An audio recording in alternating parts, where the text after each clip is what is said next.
Bene, buona giornata a tutti. Riprendiamo il nostro discorso sulla preghiera. Abbiamo fatto il Magnificat, il primo incontro. Per me era molto importante perché la maniera di pregare di Maria diventa esemplare per tutti noi. Ma adesso abbiamo la preghiera delle preghiere, quella per eccellenza, quella che ci è stata insegnata dallo stesso Gesù, il Padre nostro. L'altra volta abbiamo riflettuto sulle prime parole, Padre nostro che sei nei cieli. Abbiamo dedicato un'ora solo a capire queste cose qua, queste 3 o 4 parole. Abbiamo scoperto come la potenza di questa preghiera, dove Gesù dà nome a Dio, lo chiama Padre, non è una cosa da poco, fa la differenza fra la fede cristiana e quella, per esempio, non so, musulmana o di qualsiasi altra religione. Padre dei cieli. Abbiamo scoperto cosa significa tutto questo, le implicazioni. Guardate che davvero a contatto con le realtà, prima della missione, adesso del patronato, e di altre civiltà, non so, da quella africana a quella sudamericana, ti fa capire la potenza di questa preghiera. E fa anche capire una cosa, io continuo a dirlo, non voglio mica fare delle previsioni troppo pessimistiche, però è evidente che la perdita della fede cristiana farà retrocedere anche l'immagine del Padre. E perciò assieme all'immagine del Padre anche quella del Figlio. E se non c'è più una paternità, una figliolanza definita bene in questo modo, la democrazia rischia di essere persa. La libertà che si è fatto così tanto per conquistare rischia di andare perduta. Non sto scherzando. Dove non c'è una profonda radice cristiana, le democrazie arrancano. E le libertà, anche quelle personali, dove sono? A parte che è tutto a discutere la nostra maniera di intendere queste cose. Però pensiamoci su bene. Io vedo con spavento quando i nostri ragazzi con tanta facilità abbandonano la fede. Non sanno cosa vuol dire perderla. E quando una cosa si è persa, per ritrovarla poi ci vuole tempo. Ma adesso passiamo all'analisi del resto del Padre Nostro, cioè tutto. Le 7 o 6, dipende, vedremo, richieste che noi facciamo. Sia santificato il tuo nome, venga il tuo regno, sia fatta la tua volontà. Ed è la prima parte.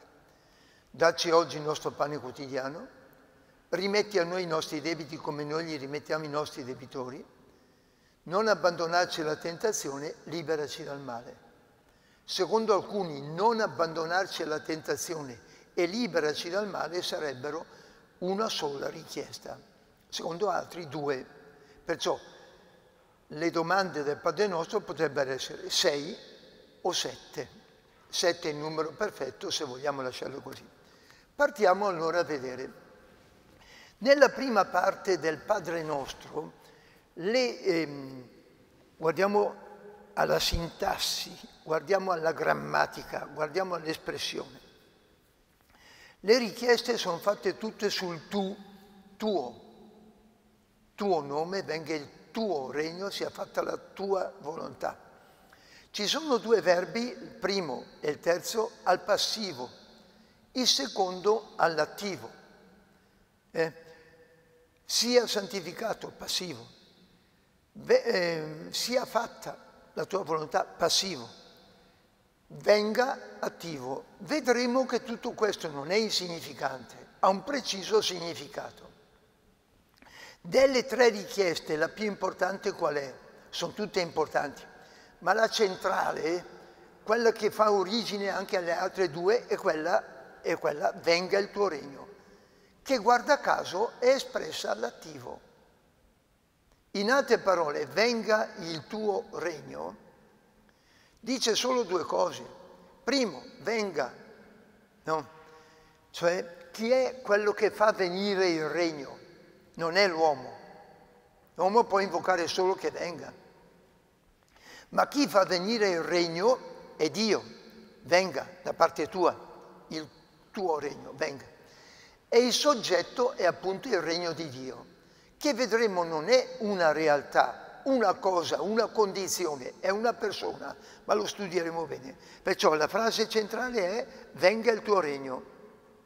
Ma partiamo dalla prima, sia santificato il tuo nome.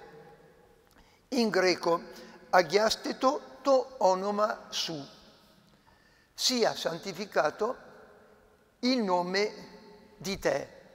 No, tuo nome. Allora, nome strano. Sarebbe più logico per noi dire sii santificato tu. In realtà, vedete, il nome per gli antichi il nome non era solamente il nome come lo è per noi. Che noi scegliamo il nome in base al fatto che il suono ci piace. No? E alcune volte si inventano anche dei nomi un po' strani. Chiamare, non so, quei colori celeste, azzurra, gialla, finora non ha chiamato nessuno, rossa, però vabbè, ci arriveremo anche a quello più o meno.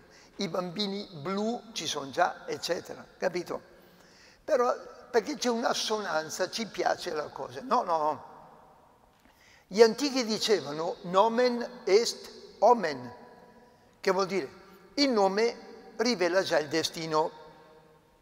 Perciò quando si trattava di scegliere il nome erano molto accurati, molto accurati.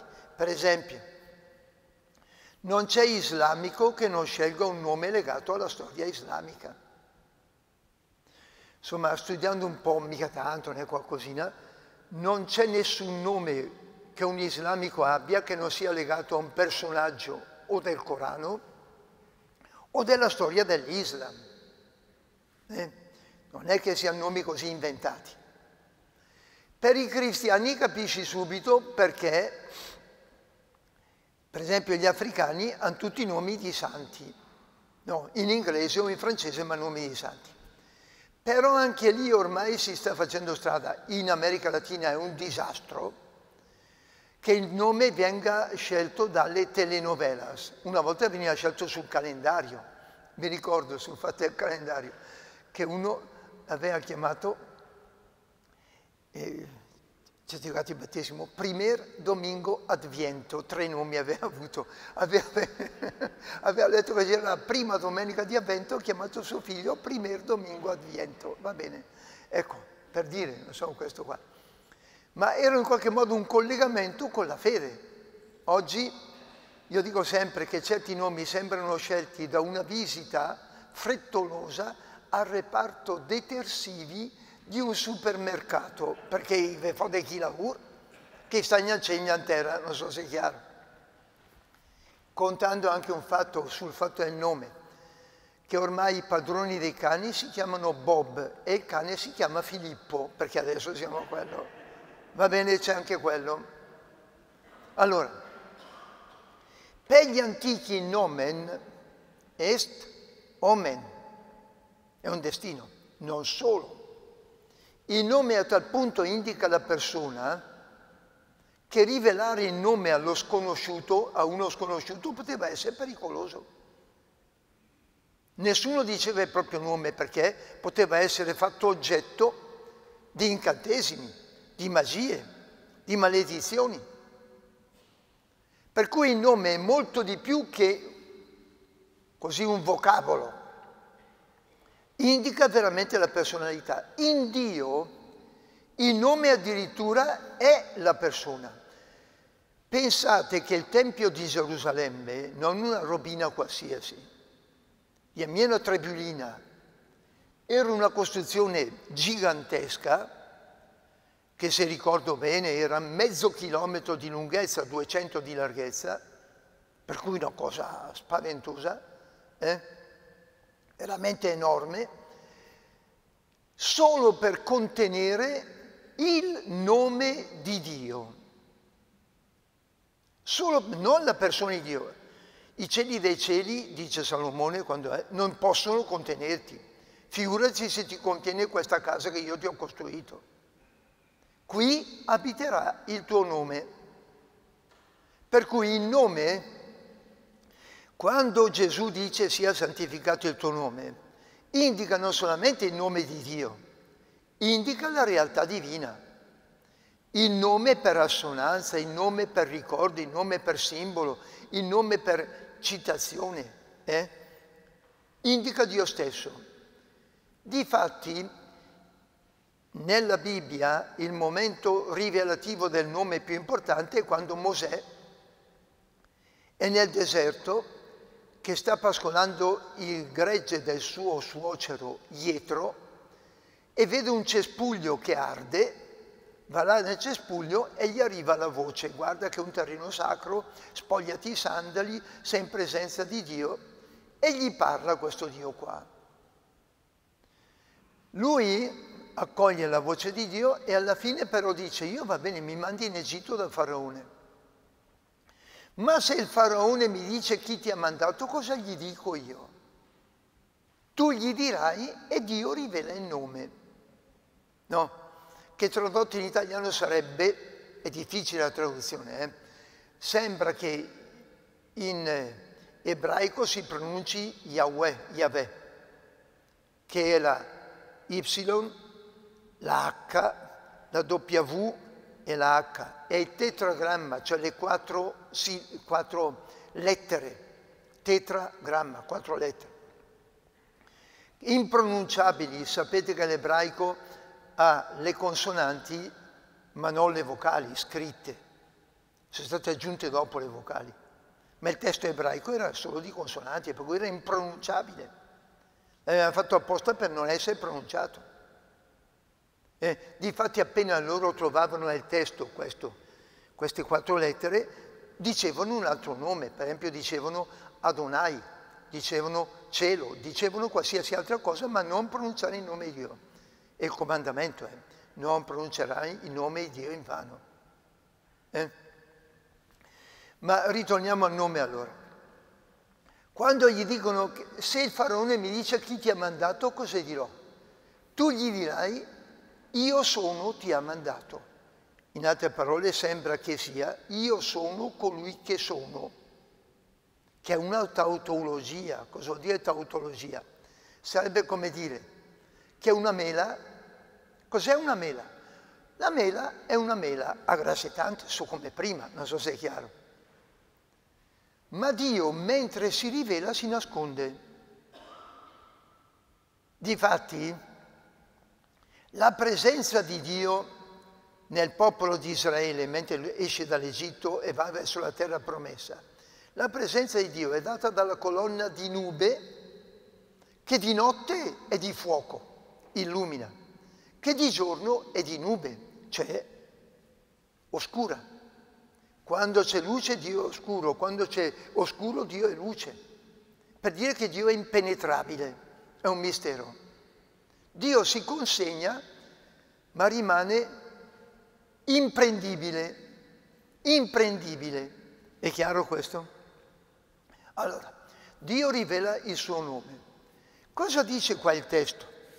Sia santificato il tuo nome. Ora vediamo un po'.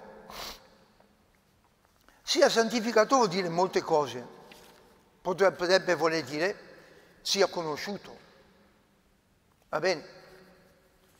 Oppure quando tu lo conosci sia lodato, sia ringraziato, sia rispettato, sia santificato. Ma la realtà di Dio è questa, che se anche l'uomo non lo riconosce, Dio comunque c'è. Per cui questa richiesta non è fatta per Dio, perché Lui comunque c'è. Non ha bisogno della nostra lode. C'è un prefazio molto bello, io lo recito spesso perché mi piace molto. Quello prima è santo, la preghiera prima è santa, che dice: tu non hai bisogno della nostra lode, ma per un dono del tuo amore ci chiami a renderti grazie. Questa prima richiesta è fatta per noi. Noi abbiamo bisogno di santificare il nome di Dio, perché se riconosciamo che Dio c'è, siamo salvi. Il silenzio su Dio non inficia, non mette in discussione la sua grandezza. Dio non dipende dalla lode dell'uomo, ci vorrebbe anche quella, ma ha bisogno l'uomo di questa lode per poterlo riconoscere. A questo proposito vi assicuro che il testo per me più importante, che mi ha fatto capire tante cose, vi prego di seguirmi un momento, che mi ha fatto capire tante cose è stato quello di Romani. Leggete la lettera ai Romani, una lettera potentissima. Lettera ai Romani 1, 2. Quando San Paolo, parlando di Dio, dice che anche chi non è ebreo, anche chi non è cristiano, ha comunque la possibilità di conoscere Dio, perché Dio si è fatto conoscere attraverso le opere da Lui fatte, cielo, terra, mari, tutto quello che c'è, e l'uomo stesso. Però cosa succede? Che l'uomo che ha conosciuto Dio attraverso le sue opere non lo loda. Si dimenticarono o non vollero rendergli grazie. Cioè si è dimenticato di dirgli grazie, di riconoscerlo, santificarlo. Sapete la conseguenza di questo? È spaventosa. Per questo, dice, Dio li ha abbandonati. Non volete, va bene, fate come volete. Le conseguenze sono incredibili. Leggetela. Un completo stravolgimento della vita umana. Pensavano di essere sapienti, sono diventati stolti. La normale, dice proprio così San Paolo, testuale. Tutto quello che era normale è diventato anormale. Tutto quello che era anormale è diventato normale. L'adorazione non rivolta a Dio si è rivolta verso gli animali. Sembra che stia passando oggi. Non verso l'uomo, verso gli animali, livello più basso. A me ha colpito sempre molto, moltissimo, studiare le varie culture, per esempio i Maya, gli Incas, gli Aztechi, e vedere che al centro dell'adorazione non c'era mai la figura umana. I Maya, Quetzalcoatl, il serpente piumato. Cosa che entra il serpente piumato? Dov'è l'uomo? Non c'era, Gli Incas, prima degli Incas, tutte dagli animali al cielo, il condor, agli animali sottoterra, il serpente, agli animali della terra, il puma. Cioè l'uomo non si ferma, o va verso l'alto o scende verso il basso. San Paolo ha detto chiaramente, sia santificato il tuo nome, serve a noi per mantenere l'equilibrio. Lodare il nome di Dio significa mantenere la certezza di quello che siamo a metà fra Dio e gli animali. E se tu abbandoni il vertice, scendi verso la base, ma nel profondo sprofondi giù. Il curato d'Ars diceva, togliete da un paese la messa, la chiesa, il prete, quello che è, e in 2 generazioni adoreranno gli animali, appunto. Ma non aveva sbagliato, Sia santificato il tuo nome. Cosa vuol dire però anche questo fatto qua? È potente come richiesta. Significa anche, per esempio, che se il nome di Dio deve essere santificato cosa significa? Primo, non pronunciare il nome di Dio in vano, non usare il nome di Dio per fare cose sconvenienti. Quali sono? Nel mondo della magia il nome di Dio viene spesso usato. Nel nome degli incantesimi, quel mondo lì torbido c'è dentro. I mafiosi sono devotissimi. Sono pieni di immagini di Madonne Santi e Padre Pio. E i bestemmiatori? Bergamaschi in primis. Io vi dico che in Bolivia, in 14 anni, non ho mai sentito una bestemmia. L'unica volta che su un autobus ho sentito uno bestemmiare era un bresciano. Nessuno si sogna di bestemmiare. Dagli islamici nessuno bestemmia. O meglio, un giorno un ragazzo che gli ha fatto osservare che non poteva dire certe parolacce islamico mi fa: ma io mica bestemmio il mio Dio, me ne guardo bene da farlo. Visto che voi bestemmiate il vostro, bestemmio anch'io. Ma signorai come poche. Veramente una cosa sconcertante. E c'è una tradizione un po' popolare da noi sul fatto di questo, ma i ragazzi usano la bestemmia e la volgarità in modo improprio e con una punta di malizia, di stupidità impressionante. A me mi spaccava le ossa mio padre se mi sentiva bestemmiare. Ma non solo, si bestemmia in nome di Dio, non lo si santifica quando si usa il suo nome per uccidere qualcuno.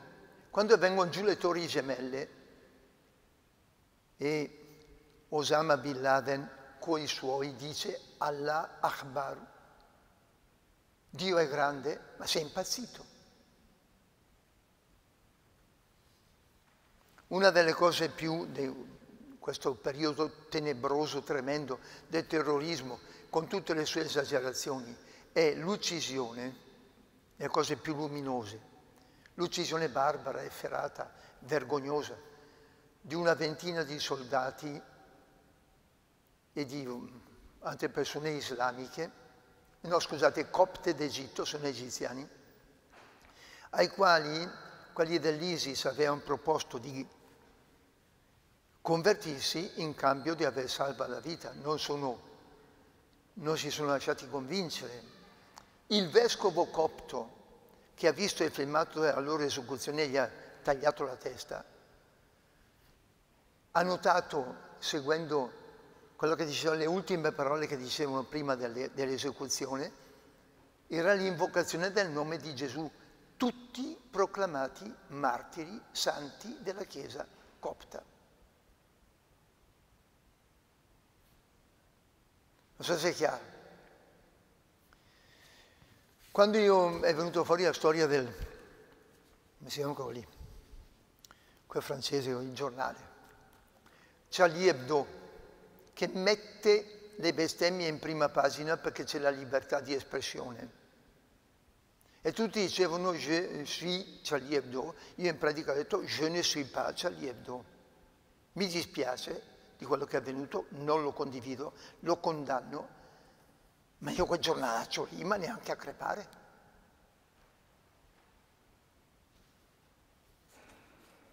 Sia santificato il tuo nome, serve a noi, non a Dio. E se voi andate in tutte le vecchie canoniche, c'è scritto su tutti i muri Laudetur Jesus Christus.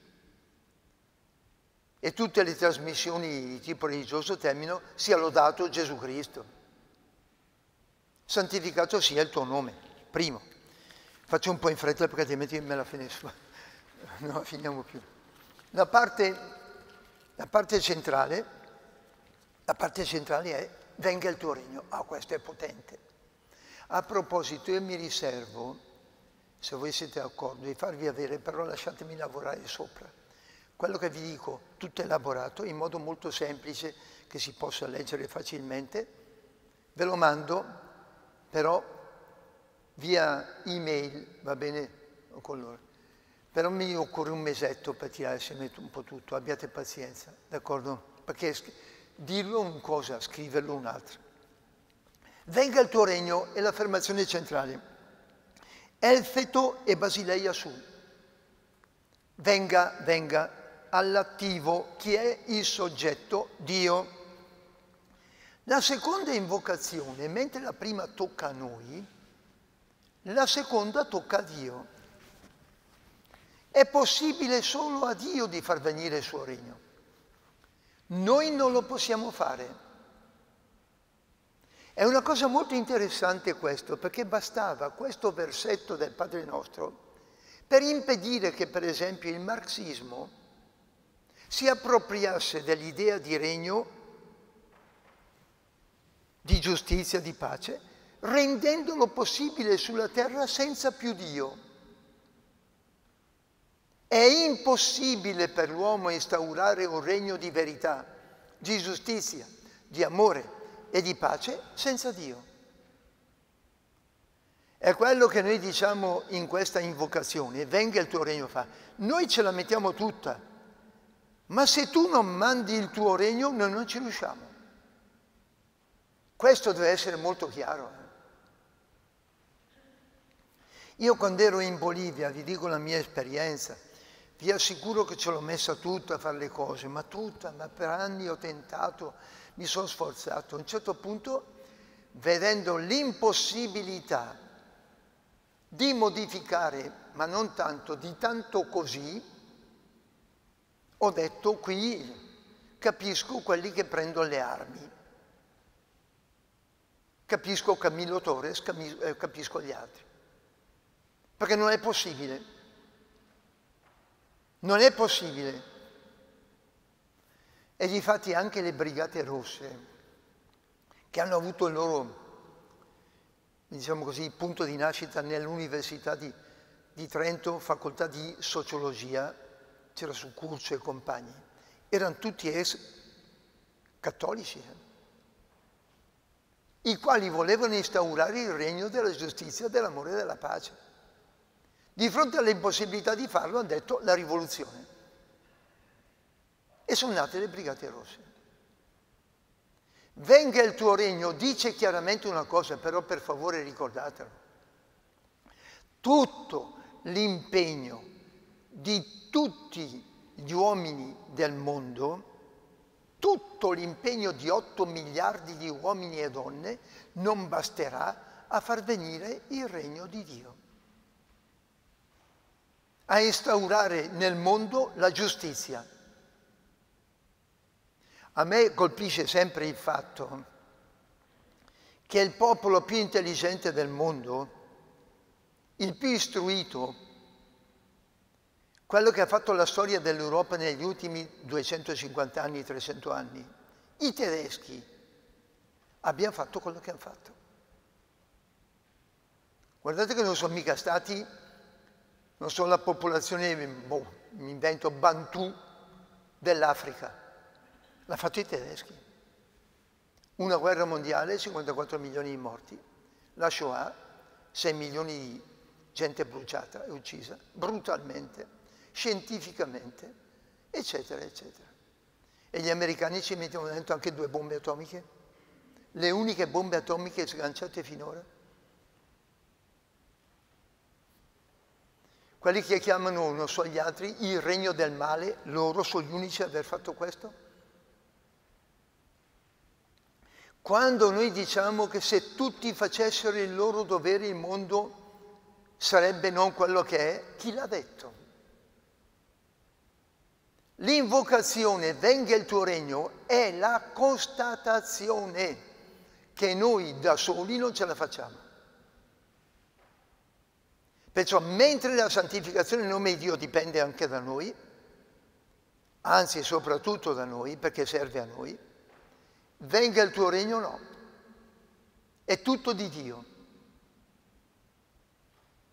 Difatti, quando Gesù inizia nel Vangelo di Marco, inizia la sua missione, le primissime parole di Gesù sono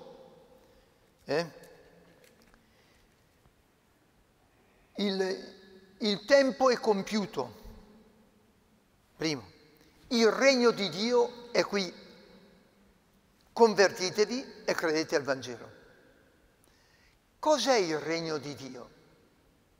Gesù non l'ha mai detto, ha sempre detto il regno di Dio è come, e faceva la parabola, il granello di senape, un campo, un contadino che si alza, e questo e quell'altro, tante, la perla preziosa. Tutte immagini. Non ha mai dato la definizione di regno di Dio, però dopo leggendo bene capiamo che il regno di Dio è la presenza nel mondo di una persona. Di chi?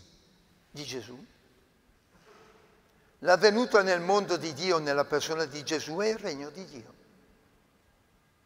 Difatti quando Gesù, parlando a gente che aspettava il regno dell'Antico Testamento, il regno del Messia, e tutta lì in attesa, dice: non andate, non dite il regno di qua, il regno è di là, perché il regno di Dio è in mezzo a voi. Vi voglio solo far notare, qui si apre una discussione enorme, non posso farlo, butto lì 2 pensieri, portate pazienza, poi lo svilupperò meglio nel testo che vi darò, va bene? Attenti però, il regno di Dio non è la Chiesa. La Chiesa appartiene al regno di Dio. In qualche modo è la manifestazione storica del regno di Dio, ma non è tutto e solo il regno di Dio. Il regno di Dio è più grande della Chiesa. Io faccio sempre un esempio per far capire. Avete presente gli iceberg? Iceberg vuol dire montagna di ghiaccio. Avete presente? Un iceberg si stacca, galleggia nell'acqua. La parte che tu vedi, la parte che emerge, è neanche 1/10 di quella che non vedi, perché è sott'acqua. Il regno di Dio è tutto l'iceberg. Quello che vedi è quello che non vedi. La Chiesa è quello che vedi. Perciò la Chiesa è ciò che si vede. E appartenendo al mondo, alla storia, la Chiesa è quello che dice il credo, 4 cose. Una, santa, cattolica, apostolica, ma è anche peccatrice, segnata dal peccato, ferita, è anche composta da peccatori, società santa composta da peccatori. Se noi dimentichiamo questo, è che dietro la Chiesa a garantirla c'è il regno di Dio che è più grande della Chiesa. Venga il tuo regno. Guardate che questa cosa è meravigliosa. Cioè io mi sono acquietato in Bolivia quando ho capito che non toccava a me realizzare il regno di Dio, perché ce n'era già uno che l'aveva fatto. Chi? Gesù. E che io dovevo solo renderlo presente.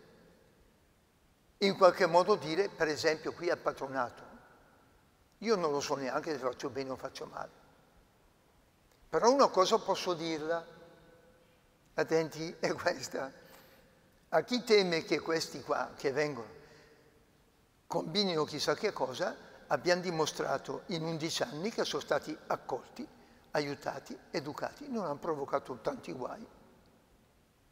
È stata possibile la convivenza e ci siamo riusciti. In altre parole, che è in azione il regno di Dio e che le cose che sembrano impossibili possono diventare possibili, perché è Dio che le compie, nulla è impossibile a Dio. Un'ultima cosa: se il regno di Dio coincide con la Chiesa, allora la pensiamo anche noi come al-Baghdadi, il quale deve, quel personaggio, mamma mia, che mostro, il quale deve instaurare il califfato islamico in Siria, Iraq e zone circostanti, uccidendo a tutto spiano tutti, perché risplenda la forza di Allah. E vedete cosa ha fatto?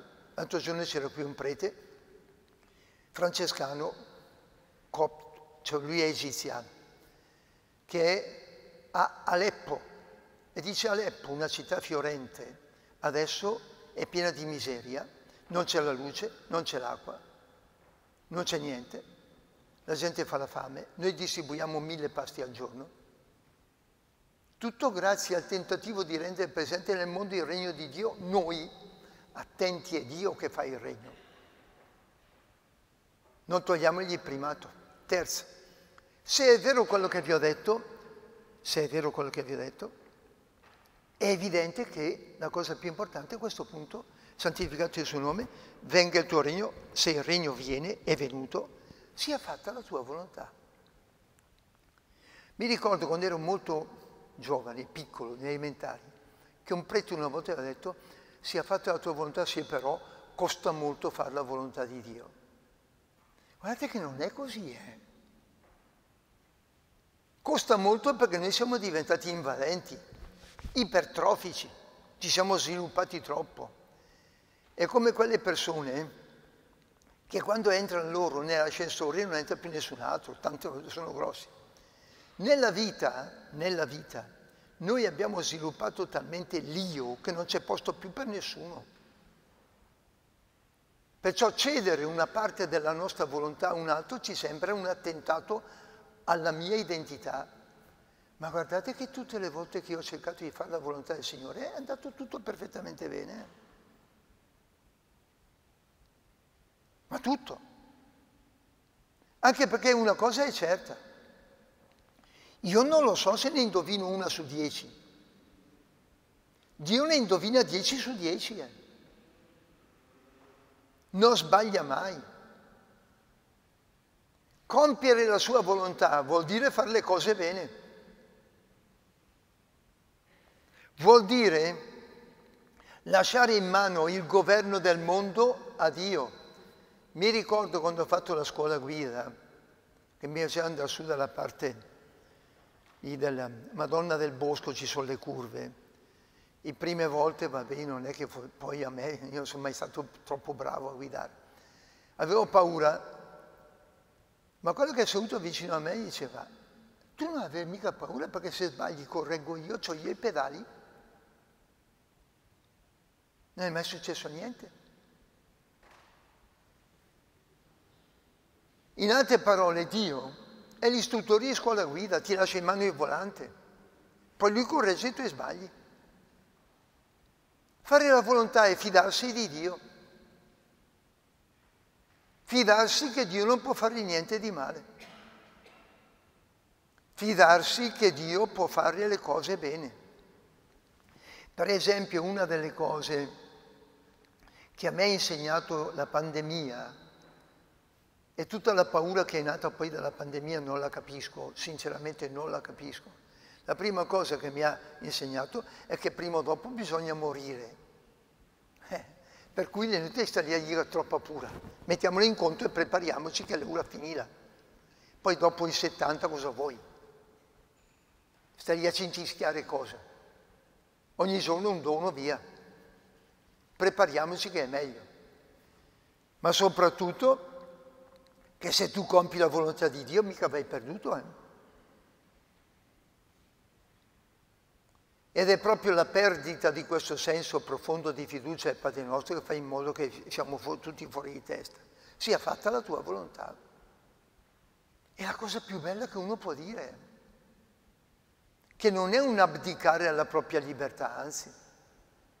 Una delle cose, termino questa prima parte, una delle cose che posso dirvi nella mia esperienza è questo.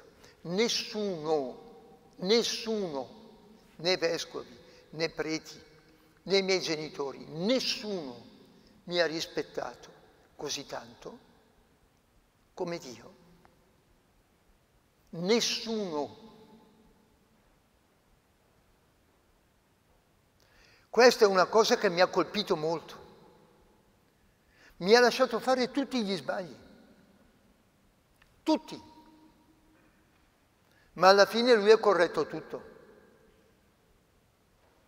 Questa cosa, allora, qui siamo alla prima parte. Cosa insiste la prima parte stupenda di questa preghiera?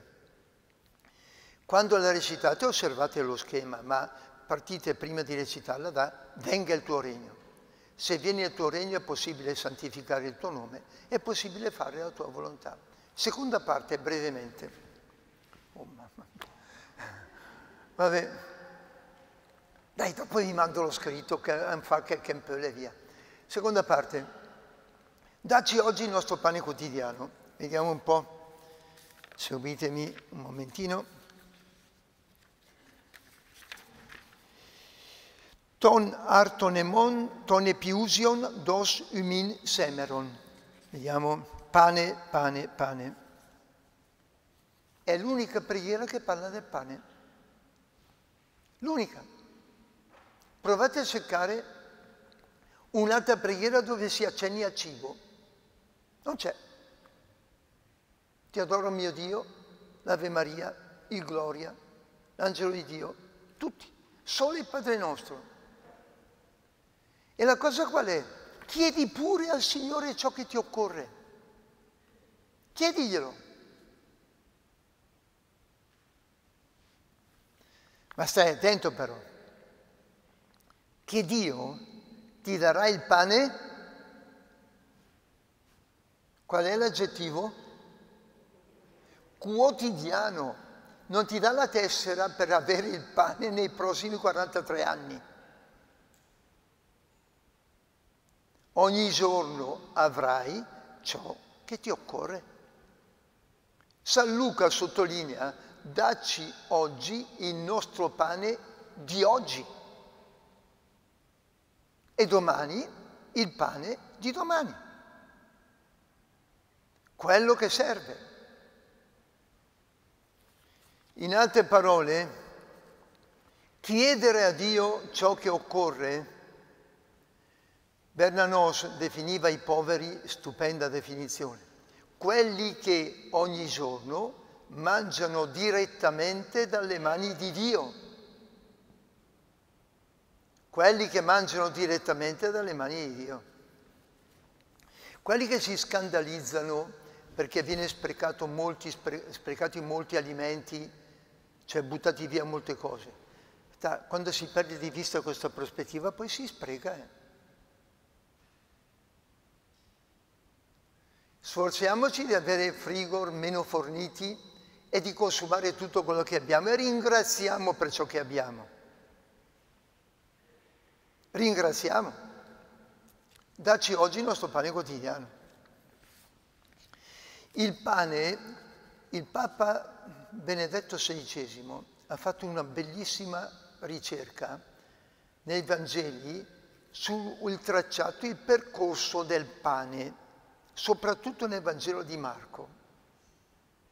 Dalle tentazioni, quando il diavolo ti presenta il pane, fa che queste pietre diventino pane. Attento però, perché se il diavolo ti dice che le pietre sono pane, quando le mangi ti spacchi i denti. Attento a chi ti offre il pane. Attento, io dico sempre ai miei, se qualcuno vi offre di più del patronato come aiuto, si trova alla stazione. Però guardate cosa vi offre.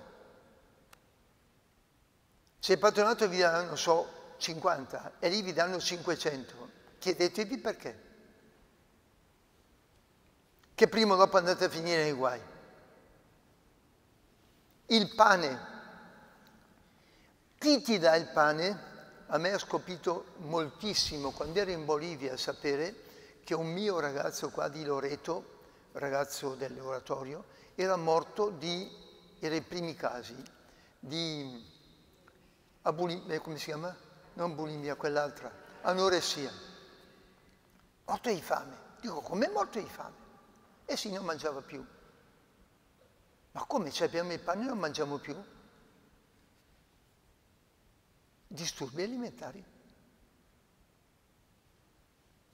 Il pane non basta. Difatti prima bisogna che ci siano quelle 3 cose prima. Non ci sono più, c'è solo il pane. Fa male, Deve essere senza glutine. E questo e quell'altro. No, io voglio così, cosa? Pare, piantela, mangia che è. No. Il pane è il segno della provvidenza. Questo posto del patronato vive di provvidenza. Guardate, la cosa che mi ha stupito molto, abbiamo aperto la mensa, diamo 250 pasti gratuiti quotidiani e riusciamo a fornire il deposito di cibo la dispensa di 200 famiglie del quartiere. Ogni settimana mandiamo là camioncini di roba. In altre parole, quando tu cominci a ringraziare, a non buttare via, a apprezzare, quello che ti viene dato molto di più di quanto ti occorre. Dacci oggi il nostro pane quotidiano. Una volta si faceva la benedizione sul pane prima di iniziare, una volta si pregava. Fame e ospitalità. Vi ricordate nell'albero degli zoccoli, quell'immagine di quelli lì riuniti più o meno in stalla che sta mangiando? Entra uno che non dice niente con una scodella e la mamma lo fa sedere senza dirgli niente, Gli dà la minestra, gli dà tutto il resto, la polenta e mangia. Ecco, ospitalità. Don Beppo diceva che quando era piccolo sua mamma alla domenica gli dava un piatto, una scodella, mandava da una signora che era povera a portargli il pranzo domenicale. Il pane condiviso, il pane dell'ospitalità e soprattutto alla fine il pane della vita eterna. Gesù dice nel capitolo 6 del Vangelo di Giovanni: datevi da fare non per il cibo che non dura, ma per quello che rimane, per la vita eterna che il Figlio dell'uomo vi darà. L'Eucaristia. Secondo, rimetti a noi i nostri debiti come noi li rimettiamo ai nostri debitori. Attenti, perché la formulazione potrebbe essere ambigua. Si dice a Dio, attenti, rimetti a noi i nostri debiti come noi gli rimettiamo i nostri debitori. Cioè sembrerebbe che siccome io rimetto i debiti ai miei debitori, tu rimetti anche i miei. No, è esattamente il contrario. Quel come significa rimetti a noi i nostri debiti perché anche noi possiamo rimetterli ai nostri debitori. E vi leggo, stupendo, quello che ha scritto pochi anni prima di morire Bonhoeffer. Per me è uno dei testi più belli sulla misericordia divina. È di una bellezza impressionante. Ve lo leggo perché è veramente potente. Quando uno ha capito questo, perdona a tutti, anche ai nemici. Attenti.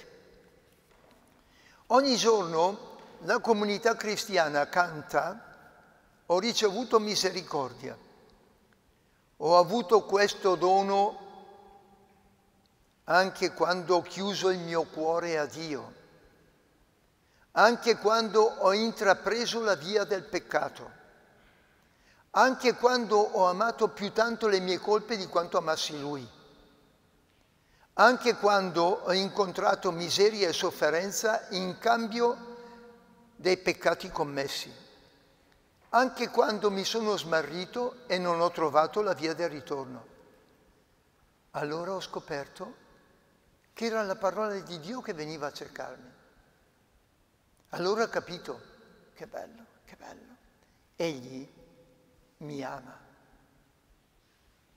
Gesù mi ha trovato, mi è stato vicino, solo Lui. Mi ha dato conforto, ha perdonato tutti i miei errori, non mi ha mai incolpato del male, non mi ha mai puntato il dito. Quando ero suo nemico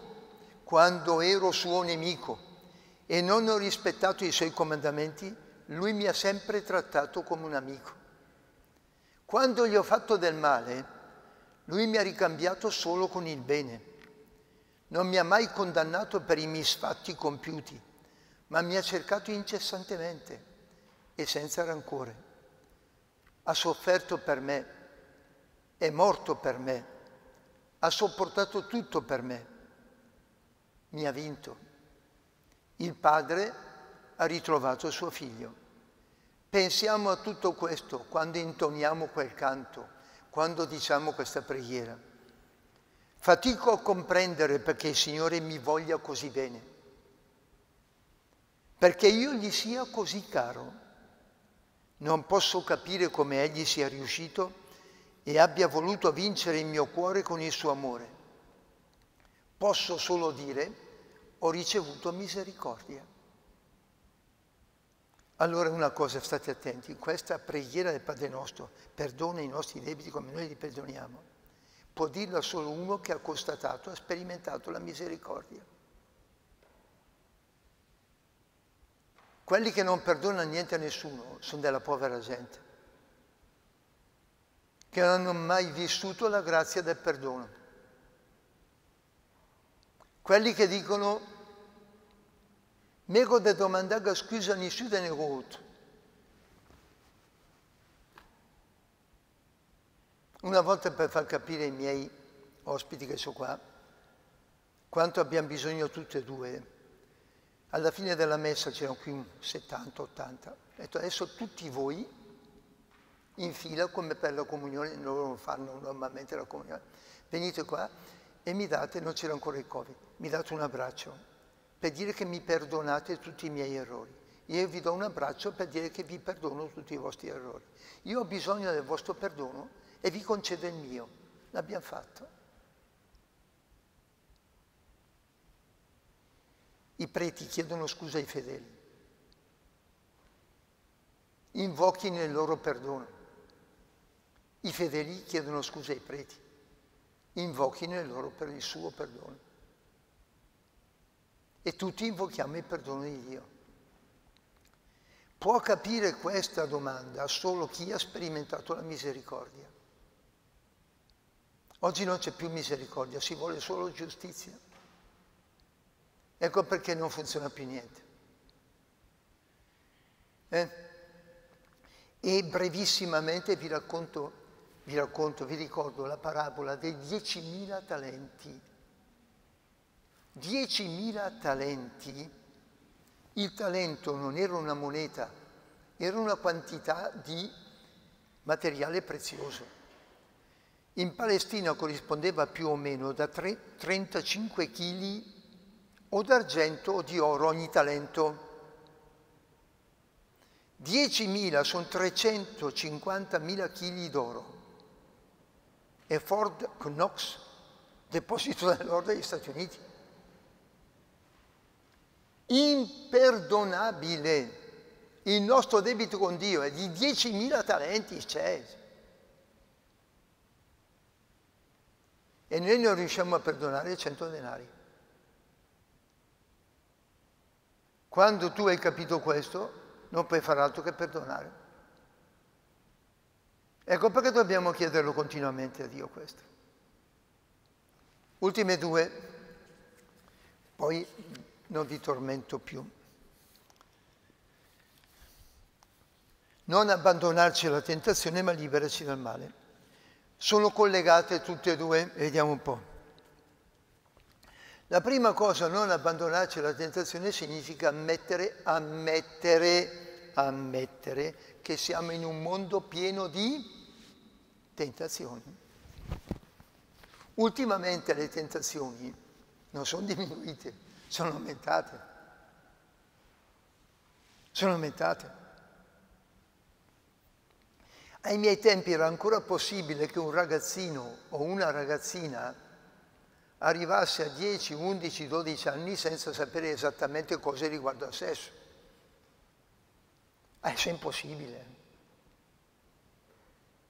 Ma non sapere come funziona quello, vabbè, possono anche insegnargli o come nascono i bambini e va bene. Il problema è che hanno accesso a quelle robe terribili che si chiama pornografia di tutti i tipi. E non è solamente la tentazione riguardante il sesto comandamento, le tentazioni riguardanti la carità, le tentazioni riguardanti il trattamento degli altri, le tentazioni di cui è pieno, proprio ammorbata l'aria, le tentazioni della superbia. A questo proposito, attenti, tutto il Padre nostro proclama due amori. C'è un amore sano e un amore insano. Il Padre nostro ti dice qual è l'amore sano? L'amore di Dio che porta all'amore del prossimo e di sé. Qual è l'amore insano? L'amore di sé, che non va né verso Dio né verso il prossimo, e che al massimo eleva se stesso a se stesso gli animali o abbassa se stesso agli animali. Non si muove da lì. L'amore insano è l'amore di sé. Il Padre nostro ti insegna come si ama. E guardate che l'amore di sé è come il cortocircuito. La corrente parte per andare a accendere la lampadina, invece no, io non me ne intendo molto, dico adesso, mi scusino gli elettricisti, però più o meno mi pare che sia questo.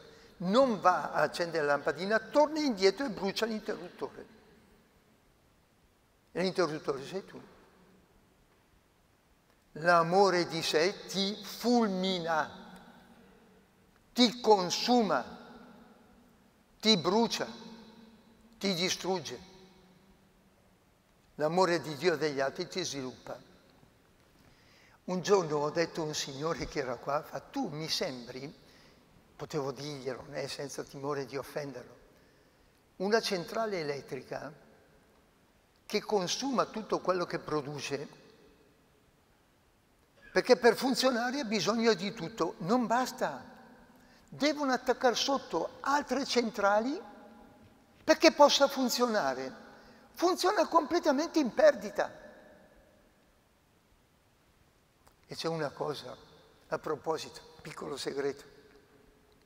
Quando l'economia familiare non regge più, non è perché non ci sono i soldi, è perché manca la persona. L'uomo, o donna, o papà, o mamma, o figli. Non sono i soldi che buttano in aria la vita di una persona, mai. I soldi puniscono chi non è uomo. Molti soldi rovinano uno che non è uomo.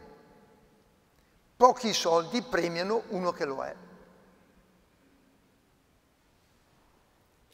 Perciò chi si lamenta sempre che non ha i soldi, si faccia l'esame di coscienza.